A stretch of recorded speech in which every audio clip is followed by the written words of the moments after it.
A woman named Linda is 31 years old. She is single, outspoken, and very bright. As a student, she was deeply concerned with discrimination and social justice. Which is more likely? A. Linda is a bank teller. B. Linda is a bank teller and is active in the feminist movement. Do not answer yet. If an answer arrived immediately, and it did not arrive as arithmetic. It arrived as recognition. Option B feels like Linda. It sounds like her. It fits the picture your mind assembled from a handful of carefully chosen details. Option A sounds smaller, flatter, less complete. And that feeling of fit, that sense of B being somehow more like her, is the beginning of the problem. Hold your answer. We will come back. Same patient, same treatment, same number, but not the same sentence. The decision did not wait for the mathematics. The frame arrived first. Now answer the Linda question. Most people choose B, not because B is more likely. It is not. It cannot be. B contains A. Every feminist bank teller is already a bank teller, and then adds another condition. A subset cannot be larger than the whole. But that is not what your mind was judging. It was not comparing probabilities. It was comparing stories. Linda sounds like the sort of person who might be active in the feminist movement. The description is coherent. The fit is immediate. And coherence, to the machinery that built the answer, feels like truth. Kahneman and Tversky called this representativeness. When asked a hard question, what is more probable? The mind quietly substituted an easier one. What is more like the picture I already have? The substitution was so smooth you did not notice it happen. You were asked about probability. You answered about resemblance. And the answer felt like it was about probability. Conjunction fallacy is not a mathematical mistake made at the end of reasoning. It is a pattern recognition victory delivered at the beginning of it. Kahneman and Tversky built this trap in many forms. One of the best known involved a fictional student named Tom W. Tom was described as orderly, emotionally flat, more comfortable with systems than people, deeply interested in detail and precision. Participants were then asked to guess what Tom was studying. Computer science felt right. Engineering felt right. Library science felt plausible. Humanities felt wrong. The pattern was clear. But there was a second question hiding underneath the first. Not which field fits the portrait best, but how many students are in each field to begin with. Base rates. If you are on a campus where humanities students outnumber computer science students 5-1, then even a description that perfectly matches the computer science stereotype must be weighed against the fact that you are far more likely to encounter a humanities student on any given day. But that weighing did not happen. The description arrived as a portrait, vivid, specific, with a face. The enrollment statistics arrived as a number, and the portrait won. This is one of Kahneman's central findings. Statistics feel bloodless, while stories feel alive. When the two conflict, the story usually wins the first round. Here is a different problem. Take your time with it. A cab was involved in a hit-and-run accident at night. 2 cab companies operate in the city. 85% of the cabs are green, 15% are blue. A witness identified the cab as blue. The court tested the witness's reliability. She correctly identified each color 80% of the time. What is the probability that the cab was blue?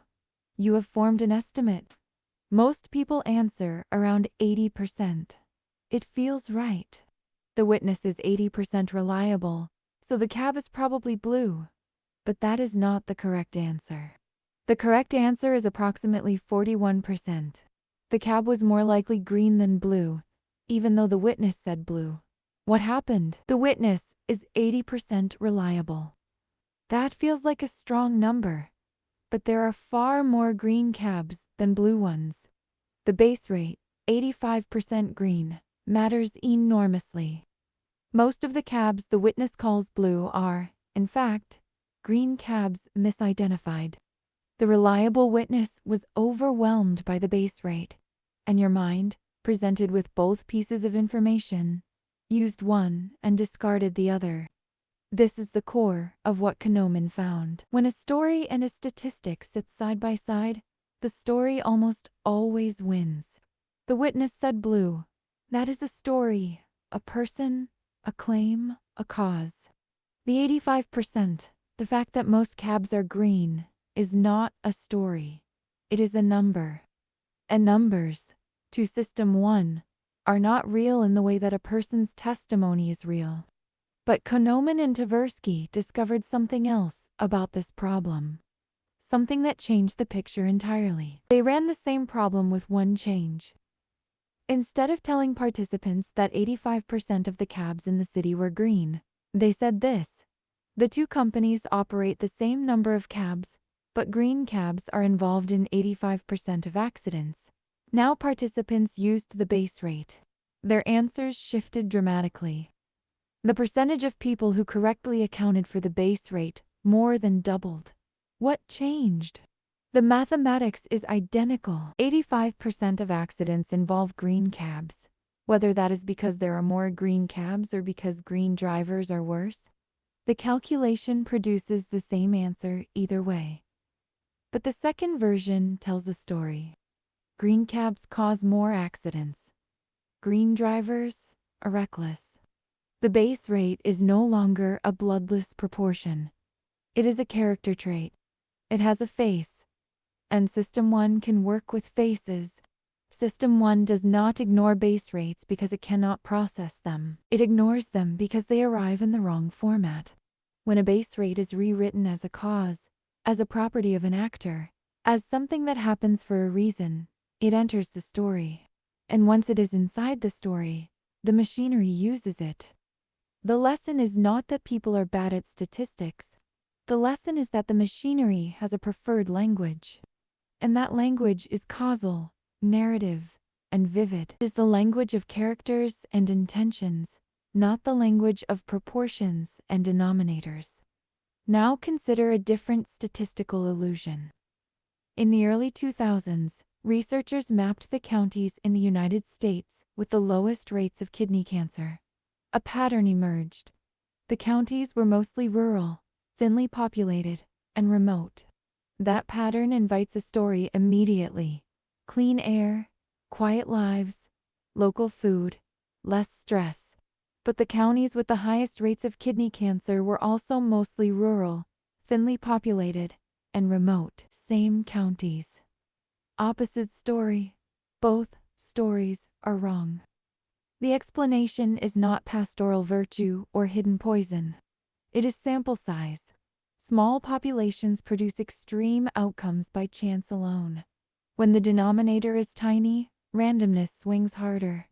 Some counties land unusually low. Others land unusually high. Both extremes come from the same mathematics, the mathematics of insufficient data. Kahneman called this the law of small numbers, the persistent, intuitive belief that small samples faithfully resemble the larger population they came from. They do not. Randomness looks patterned when the sample is small enough. And the pattern machine, the part of you that sees faces in clouds and stories in noise, would rather invent an explanation than admit that chance has no face. Every basketball fan has seen it. A player hits 3 shots in a row, then 4. The crowd leans forward. The commentator says, "He's got the hot hand." In 1985, Tversky, along with Thomas Gilovich and Robert Vallone, studied the hot hand in basketball. They analyzed thousands of shots from the Philadelphia 76ers and the Boston Celtics. They looked for the pattern everyone could see. They could not find it. The probability of hitting a shot after 3 consecutive hits was the same as after 3 consecutive misses. The hot hand, as a statistical phenomenon, did not exist in the data. Players believed in it. Coaches believed in it. Fans believed in it. The feeling was overwhelming and unanimous, but the feeling was produced by the same machinery that saw cancer patterns in rural counties. The pattern machine looked at randomness, at the noise of athletic performance, and saw a story. There is a footnote to this story. In 2015, a pair of economists, Joshua Miller and Adam Sanjarjo, published a correction. They showed that the original 1985 analysis contained a subtle statistical bias, and that when corrected, a small hot hand effect does appear in the data. The debate continues. The effect, if real, is small, far smaller than what players and fans experience. The perception of the hot hand is real. The question is whether the reality matches the perception, or whether the perception is, as Tversky suspected, the pattern machine doing what it does best, finding signal in noise. In the 1960s, Kahneman was advising flight instructors at an Israeli Air Force base. During a seminar on the psychology of training, he made what he considered a simple point. Research had shown that reward is a more effective motivator than punishment. An instructor in the audience, experienced, weather-beaten, visibly skeptical, raised his hand. He said, "I've praised cadets after a clean maneuver, and the next time they always do worse. I've screamed at cadets after a terrible one, and the next time they always do better. So don't tell me that reward works better than punishment. The evidence says the opposite." Kahneman later described this as one of the most important moments in his intellectual life, because the instructor was right about what he observed, and he was completely wrong about why. Extreme performances tend to be followed by more ordinary ones, whether anything is done about them or not.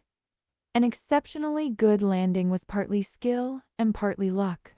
The next attempt keeps the skill, but loses the luck. Performance drifts back toward the pilot's average. The reverse is equally true. An exceptionally bad landing was also partly luck, bad luck. The next attempt keeps the skill, but the luck normalizes. Performance improves, seemingly on its own. This is regression to the mean. It is a mathematical inevitability, not a psychological effect. But the instructor didn't see mathematics. He saw a sequence. I praised, performance dropped. I punished, performance improved. The sequence looked causal. And for System 1, a causal sequence is an explanation. The pattern machine does not distinguish between a cause and a coincidence that has the shape of a cause. Kahneman later wrote that this moment taught him something about the human condition that statistics alone had not. That we live in a world that punishes us for rewarding others and rewards us for punishing them. And it does this not because punishment works, but because of a statistical artifact that feels, to the person living through it, like a law of nature. Pattern machine hates unexplained variation. It turns fluctuation into narrative, and calls the narrative insight. By now, a pattern has emerged across the patterns. In each case, Linda, the taxicab, Tom W., the counties, the hot hand, the flight instructor. The same thing happened. System 1 was presented with two kinds of information. A portrait, a story, a streak. The other was statistical. A base rate, a sample size, a distribution. And in each case, the vivid information won. This is not because people are bad at math. It is because probability is a foreign language. System 1 does not think in distributions. It does not think in nested sets, conditional probabilities, or invisible denominators. It thinks in characters, causes, clean shapes, things that fit. Linda is vivid. Tom is vivid. A stereotype is vivid. A stereotype is vivid. A Mahatstrik is vivid. A base rate is not. So the pattern machine leans toward what is vivid, and it experiences that preference as understanding. Representativeness is useful in ordinary life. It helps you recognize a dog before you have counted its legs. It helps you see anger in a face before you have measured a muscle. In a world of objects, faces, and ordinary causes, resemblance is a reliable guide. It fails when the world is statistical. And modern life is increasingly, relentlessly statistical. In medicine, in law, in policy, in finance. The machinery that kept your ancestors alive in a forest is the same machinery that misjudges the taxicab, the cancer rate, and the flight instructor. This is why anecdotes beat aggregates so often, in the courtroom, in the newsroom, and in memory. A single vivid case arrives as a story. 1,000 cases arrive as a statistic. And System 1 trusts the story first. One witness, seen, heard, specific, outweighs an actuarial table in the minds of the jury. Not because they are ignoring the table, because the witness is a story and the table is not. And stories are the native language of the pattern machine. Numbers are the foreign one. Return to the hospital. The chart said 18% survival. It also said 82% mortality. If one sentence feels more hopeful and the other more fatal, nothing changed in the treatment. Nothing changed in the treatment. Nothing changed in the mathematics. Only the frame changed. But the frame is enough. By now, you have seen the pattern machine from several angles. It chooses the option that sounds most representative. It discards the base rate when a witness provides a face. It finds patterns in random streaks. It invents causes for regression.